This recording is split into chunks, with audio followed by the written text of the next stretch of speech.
Durante más de un año, el cero japonés fue intocable, destrozando con facilidad a los aviones americanos.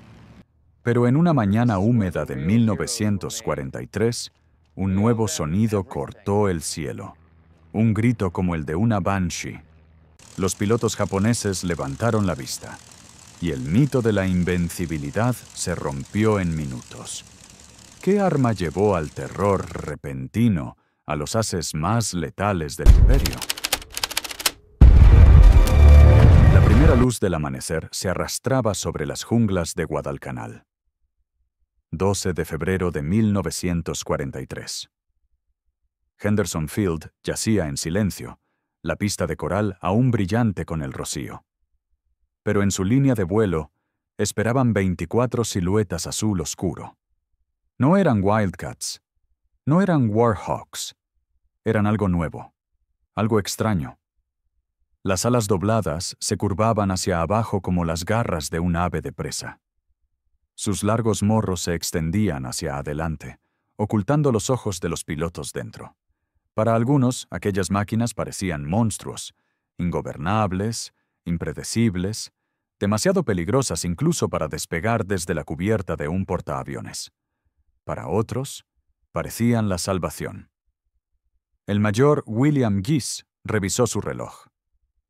06 horas. En apenas 2 horas, esos F-4U Corsair despegarían en su primera misión de combate en la Guerra del Pacífico. No era un entrenamiento, no era una patrulla de rutina, era una escolta, profunda en cielos enemigos, donde el legendario Mitsubishi Zero aún reinaba sin rival. Durante más de un año, los pilotos japoneses habían tallado su reputación en las nubes, haces con cientos de horas de combate, hombres que luchaban como artistas pintando muerte sobre el cielo. Su arma, el Zero, podía girar con gracia, ascender con elegancia y superar a cualquier avión americano. Desde Pearl Harbor, el Zero había sido más que un avión.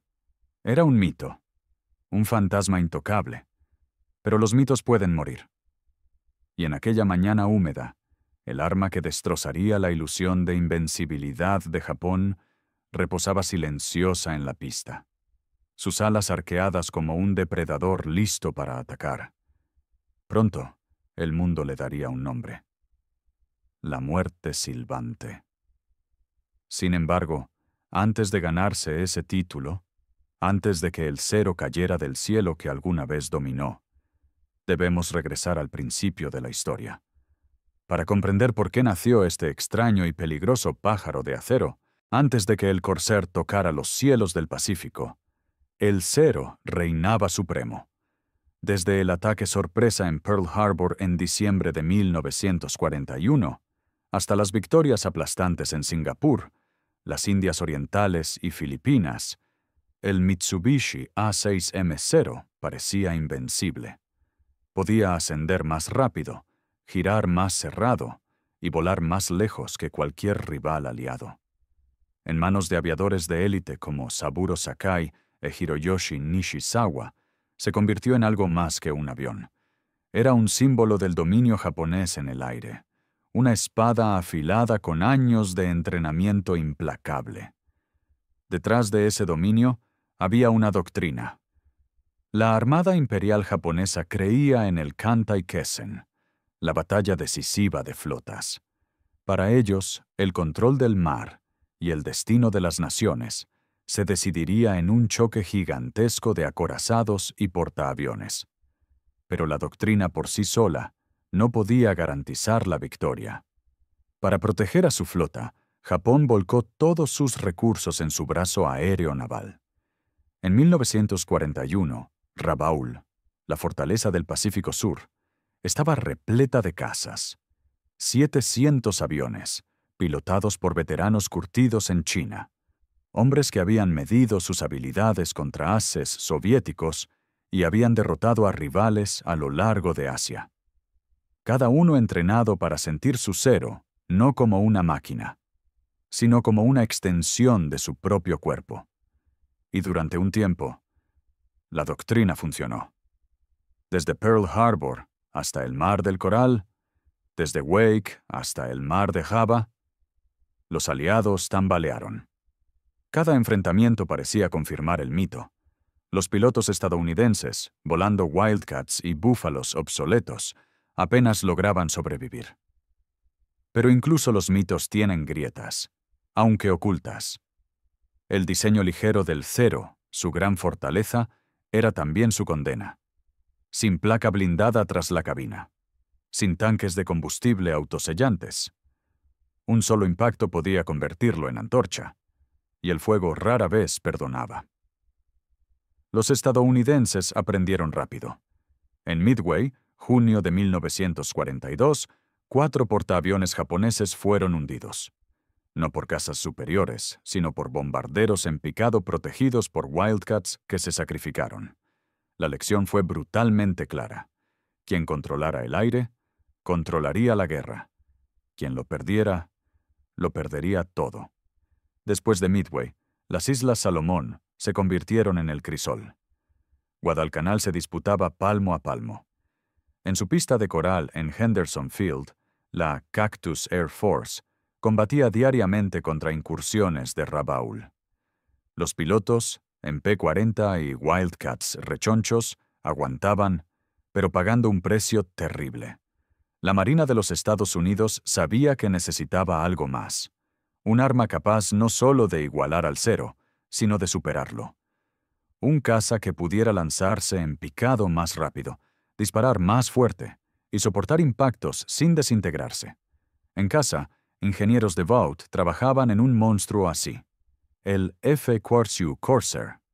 Impulsado por el motor Pratt & Whitney R2800 Double Wasp, prometía superar las 400 millas por hora y portar suficiente fuego para partir un Zero en dos. Pero había un problema. En cubierta era ingobernable. Entraba en pérdida, rebotaba, mataba a jóvenes alféreces antes de ver combate. La Marina lo apodó Eliminador de Ensigns. Lo rechazaron. Para muchos, esa habría sido la sentencia final. Otro diseño brillante, demasiado peligroso para usar. Pero para el cuerpo de marines, que luchaba y moría en el Pacífico, ese rechazo significaba una oportunidad. Ellos no tenían portaaviones que perder, solo pistas de tierra talladas en jungla y coral, y necesitaban desesperadamente un cazador que enfrentara al Zero. Así, a comienzos de 1943, el escenario estaba listo. Los guerreros de Japón aún creían que el cielo les pertenecía. El mito del Zero seguía intacto. Pero en hangares ocultos y campos polvorientos, el pájaro de alas dobladas aguardaba. Muy pronto, despegaría, y cuando lo hiciera, la era de supremacía aérea japonesa comenzaría a morir. Todo comenzó, no en el campo de batalla, sino en las mesas de diseño de Vought Aircraft en 1938. La Marina de los Estados Unidos quería un caza más rápido, más fuerte, más letal que cualquier otro en el mundo. Los ingenieros respondieron con una máquina que no se parecía a nada visto antes. En su corazón latía un monstruo, el Pratt & Whitney R2800 Double Wasp, un motor radial de 18 cilindros, capaz de entregar más de 2.000 caballos de fuerza. Era el motor más poderoso jamás construido en América. Y necesitaba un fuselaje igualmente radical. Para domar tal poder se requería una hélice gigantesca, de más de 4 metros de diámetro. ¿Cómo evitar que golpeara el suelo? La respuesta fue extraña, elegante, casi animal. El ala de gaviota invertida, doblando hacia abajo y luego hacia arriba otra vez, daba al Corsair una silueta inconfundible. El perfil de un depredador, un ave de guerra nunca vista antes. El primer prototipo voló el 29 de mayo de 1940. Mientras rugía por la pista, los ingenieros contenían la respiración. Segundos después, estallaron los vítores. El Corsair había superado la barrera de las 400 millas por hora. Fue el primer caza americano en lograrlo. El sueño había despegado, pero la velocidad era solo el comienzo. El Corsair portaba 6 ametralladoras, Browning calibre .50, 3 en cada ala. Cada una escupía 12 disparos por segundo. Juntas, desataban 80 disparos por segundo. Suficiente para partir un 0 en 2 con una sola ráfaga. En papel, era todo lo que la Marina había pedido. Pero el cielo no se domina con papeles. El Corsair era hermoso y brutal. Su largo morro bloqueaba la vista hacia adelante al aterrizar. A baja velocidad, el ala izquierda entraba en pérdida antes que la derecha, lanzando al avión en giros violentos. El tren de aterrizaje, demasiado rígido, hacía que rebotara en cubierta como una pelota de acero. Los pilotos lo apodaron el eliminador de Ensigns. La Marina lo rechazó para servicio en portaaviones. Para muchos, ese habría sido el final. Otro diseño brillante, demasiado peligroso para volar. Pero para el cuerpo de marines, que sangraba en las Salomón, el rechazo significaba esperanza. Ellos no tenían portaaviones que perder, solo pistas de tierra talladas en selva y coral. Y estaban desesperados por un arma que pudiera enfrentar al cero. El primer escuadrón elegido fue el BMF-124. Sus pilotos no eran aristócratas de Anápolis, sino un mosaico de América. Chicos de granja de Iowa. Estudiantes universitarios que habían dejado atrás carreras en derecho o ingeniería. Mecánicos que antes apretaban tuercas, ahora aprendiendo a convertir un caza en arma. Entre ellos estaba el teniente Kenneth Walsh. Criado en Jersey City, se había alistado como mecánico a los 17.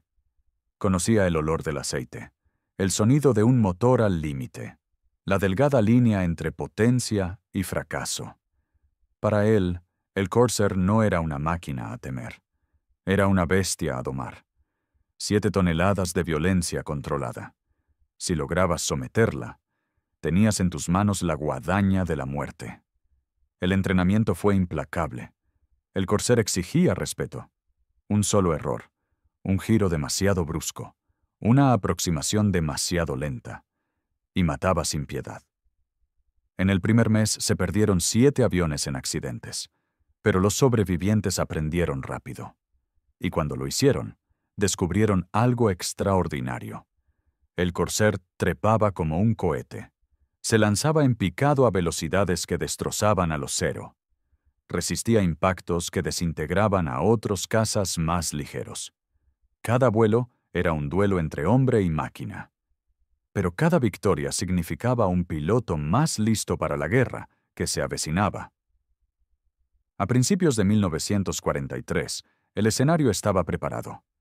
El cero aún reinaba en el Pacífico, pero en Henderson Field, los pájaros de alas dobladas aguardaban agazapados en el polvo, sus motores mudos, esperando la orden de cazar. Y pronto lo harían. 12 de febrero de 1943. El aire matinal sobre Henderson Field era pesado y silencioso. En la pista de coral, 12 Corsairs aguardaban. Sus alas dobladas atrapaban la luz del amanecer, proyectando sombras como garras sobre la tierra. Para los pilotos del BMF-124, ya no había entrenamientos, no más combates simulados sobre San Diego, no más diagramas de radio de giro o charlas sobre la agilidad del cero. Esto era la guerra, y para la mayoría, sería la primera vez que enfrentarían al enemigo. El mayor William Gies encabezaba el escuadrón. Tras él, el teniente Kenneth Walsh, mecánico convertido en aviador, manos firmes sobre el acelerador. Cada hombre recordaba las reglas repetidas hasta el cansancio. Nunca girar con un cero, nunca pelear despacio, golpear, trepar y volver a golpear, la velocidad como escudo, la potencia de fuego como espada. A las 08:06 horas, los motores rugieron. Uno a uno, los Corsairs treparon al cielo, sus hélices desgarrando la calma en un trueno metálico. La misión parecía simple: escoltar un Catalina de rescate hacia Sandfly Bay y traer de vuelta a 2 aviadores derribados. Una rutina, pensaron algunos. Pero la guerra no conoce rutinas. A 18.000 pies, los Corsairs se desplegaron en formación. Abajo, el Catalina avanzaba lento a 2.000 pies. Blanco perfecto, indefenso. Los minutos pasaban. Los ojos peinaban el horizonte. Y entonces, la voz de Walsh crepitó en la radio. «Enemigos, 8 en punto, abajo, ascendiendo». 9 ceros surgían del sureste. Veteranos, probablemente de Buin o Balalae. Hombres que ya habían matado, quizá muchas veces. El mito de la maestría japonesa volaba con ellos. Walsh volteó su corcel invertido. La tierra giró sobre él. Jaló fuerte en un split S, cayendo desde 18.000 pies. El corcel gritaba en picado, el velocímetro escalando. 350. 400. 425 millas por hora. A esa velocidad, el cero no podía seguir. Sus alas se arrancarían bajo la presión. Walsh fijó la mira. Un caza japonés llenó el retículo. Apretó el gatillo. 6 ametralladoras calibre .50 tronaron a la vez.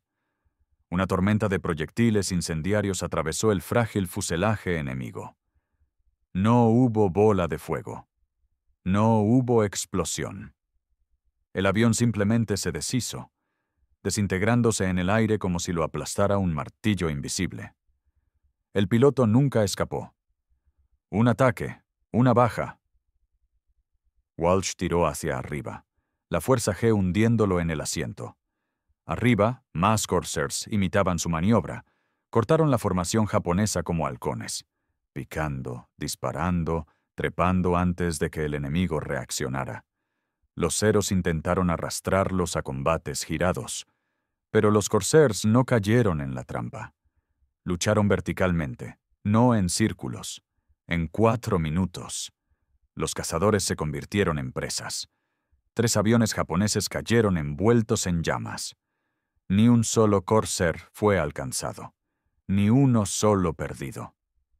Cuando los sobrevivientes regresaron a Rabaul esa tarde, el informe fue sombrío. El enemigo había desplegado algo nuevo, algo veloz, algo aterrador. El parte decía: avión americano desconocido encontrado, velocidad superior, potencia de fuego excepcional, imposible combatir con giros tradicionales. Blindaje resiste calibres 7,7 milímetros. Se requiere inteligencia inmediata. En pocos días, el nombre circulaba. El pájaro de alas dobladas que silbaba en picado era ahora conocido como la muerte silbante. Desde ese instante, el equilibrio en los cielos de la Salomón empezó a cambiar.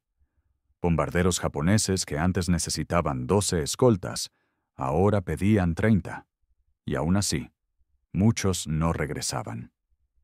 El mito del cero comenzaba a resquebrajarse. Para los jóvenes del BMF 124, el bautismo de fuego había terminado. Habían probado a su máquina y a sí mismos. Pero esto era apenas el principio. Batallas mayores los aguardaban. Más sangrientas, más decisivas.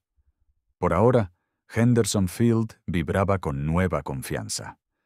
Los demonios de alas dobladas habían probado la guerra, y el Pacífico nunca volvería a ser el mismo. Las semanas posteriores a Guadalcanal fueron una prueba de resistencia. Los Corsairs volaban a diario desde Henderson Field, sus alas dobladas proyectando sombras oscuras sobre el cielo. Cada misión repetía la misma lección.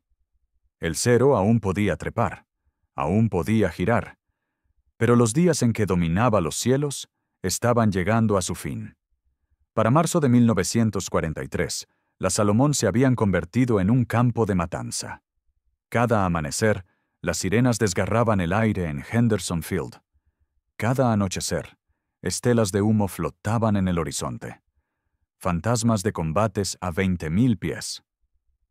El 1 de abril, el teniente Kenneth Walsh lideró 4 Corsairs en una patrulla sobre las Islas Russell.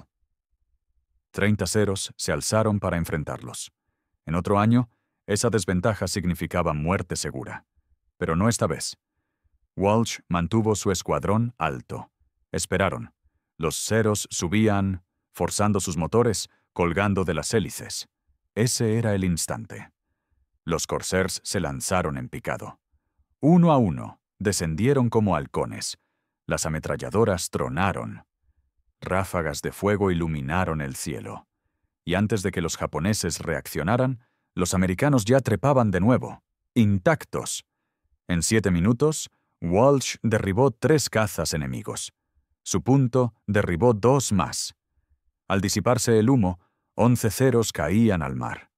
Ningún corsair había sido perdido. El equilibrio había cambiado. El arma antes temida como invencible ahora era presa, y los cazadores lo sabían. Pero el clímax no se medía solo en derribos. Se medía en terror.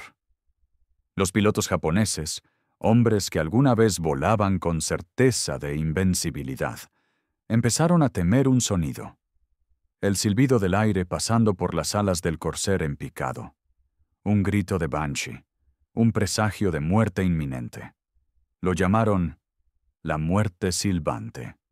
En tierra, los soldados también aprendieron a temerlo. Ese silbido sobre sus cabezas anunciaba ametralladoras desatadas, bombas cayendo con precisión quirúrgica. Veteranos escribieron en diarios sobre noches sin sueño, atentos al sonido que marcaba la llegada de la parca. En junio de 1943, la escala del combate alcanzó un nuevo nivel. Sobre Guadalcanal, 32 corsairs de 4 escuadrones de marines despegaron para interceptar a más de 100 aviones japoneses. Bombarderos, cazas, todos lanzados al sur para aplastar la cabeza de puente americana. Lo que siguió fue una carnicería. Los corsairs se lanzaron sobre la formación con velocidad implacable. Los ceros intentaron giros desesperados, pero los americanos jamás se quedaban. Picaban, disparaban, trepaban, una y otra vez. Cuando terminó, 77 aviones japoneses habían caído. Solo 6 corsairs se habían perdido, una proporción de 13 a 1. El comandante Teiichi Tanimizu, uno de los ases japoneses sobrevivientes, lo reconoció sin rodeos. Los nuevos cazas americanos no luchan como nosotros. Atacan desde arriba como halcones. Disparan sus armas terribles y ascienden antes de que podamos reaccionar. Nuestro cero ya no es superior. Estamos siendo masacrados por un enemigo al que no podemos alcanzar y del que no podemos huir. Entonces llegaron las ovejas negras. El VMAF 214, liderado por el mayor Gregory "Papi" Boyington. Un escuadrón de inadaptados, formado por reemplazos y rechazados. Pero en sus corsairs se convirtieron en verdugos del aire. En apenas 84 días de combate, las ovejas negras destruyeron 97 aviones japoneses. Perdieron solo 12 de los suyos. El 16 de septiembre de 1943, Boyington lideró 24 corsairs sobre Balalae. 50 ceros subieron a encontrarlos. Las probabilidades eran brutales. Pero Boyington había inculcado a sus hombres una verdad: mantenerse altos, mantenerse rápidos, no dar nunca un blanco predecible. La batalla estalló en un ballet tridimensional de muerte. Los corsairs picaban desde el sol, ametralladoras encendidas. Los ceros intentaban trepar y girar, pero perdían energía demasiado rápido. Uno tras otro, caían. Cuando las ovejas negras regresaron a base, 20 aviones japoneses habían desaparecido. Ni un solo corsair se había perdido. Boyington reclamó 5 derribos en un solo día. Un as en un día. En Rabaul, corazón del poder aéreo japonés en el Pacífico Sur, la verdad ya no podía ocultarse. Los informes llegaban a diario.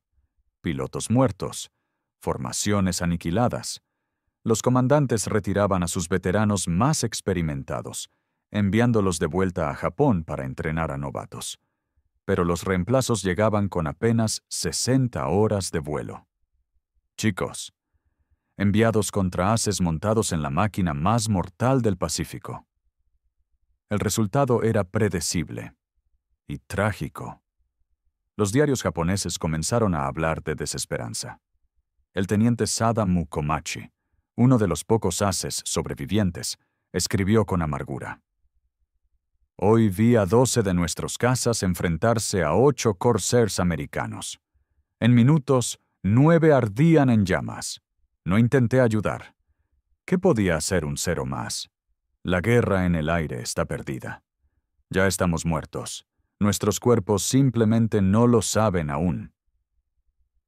Técnicamente, las razones eran claras. El Corsair podía lanzarse en picado a velocidades que el cero no resistía.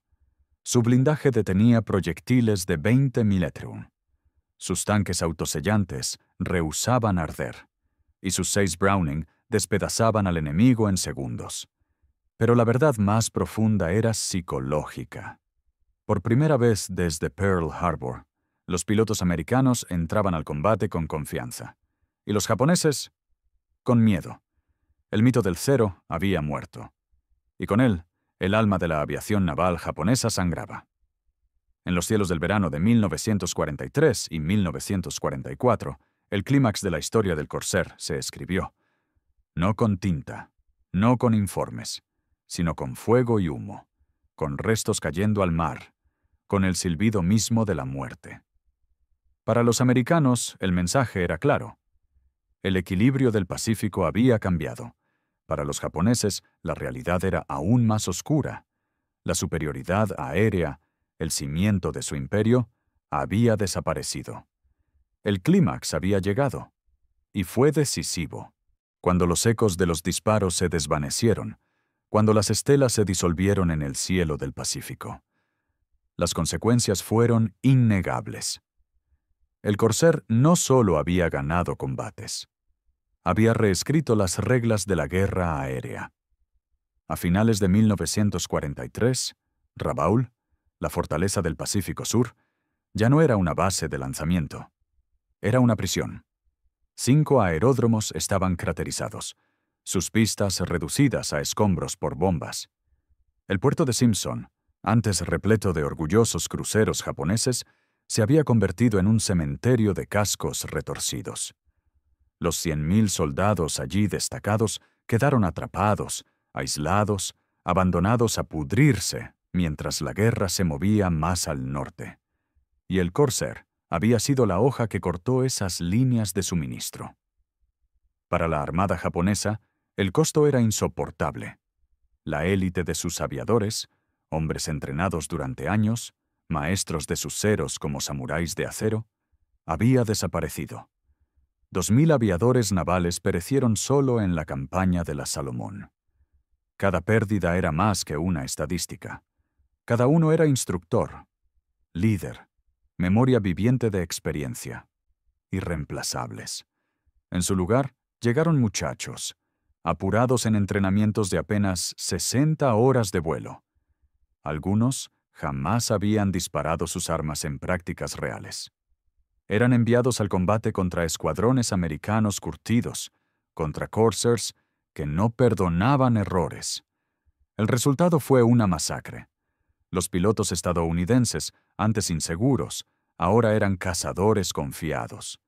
El Corsair les daba velocidad para escapar en desventaja, blindaje para sobrevivir impactos y potencia de fuego para matar con certeza. Convertía hombres comunes en ases y ases en leyendas. Para los Estados Unidos, el efecto se extendió mucho más allá de la Salomón. La campaña del Island Hopping, esos saltos audaces a través del Pacífico, no hubiera sido posible sin supremacía aérea. Cada desembarco en Nueva Georgia, Bougainville y las Marshall fue cubierto por Corsairs sobrevolando. Cada convoy que osaba internarse en aguas japonesas navegaba bajo su protección. Donde antes el cero dictaba los términos del combate, ahora el Corsair garantizaba la victoria. Incluso la estrategia cambió. Japón había apostado por un choque naval decisivo, una batalla donde los ceros incapacitarían portaaviones enemigos. Ese enfrentamiento nunca llegó. En su lugar, el poder aéreo americano aisló fortalezas como Rabaul, las neutralizó sin invasiones sangrientas y avanzó paso a paso hacia las islas natales. El Corsair no era solo un caza, era un bisturí estratégico, una cuchilla que diseccionaba el imperio japonés. En casa, los titulares narraban la victoria.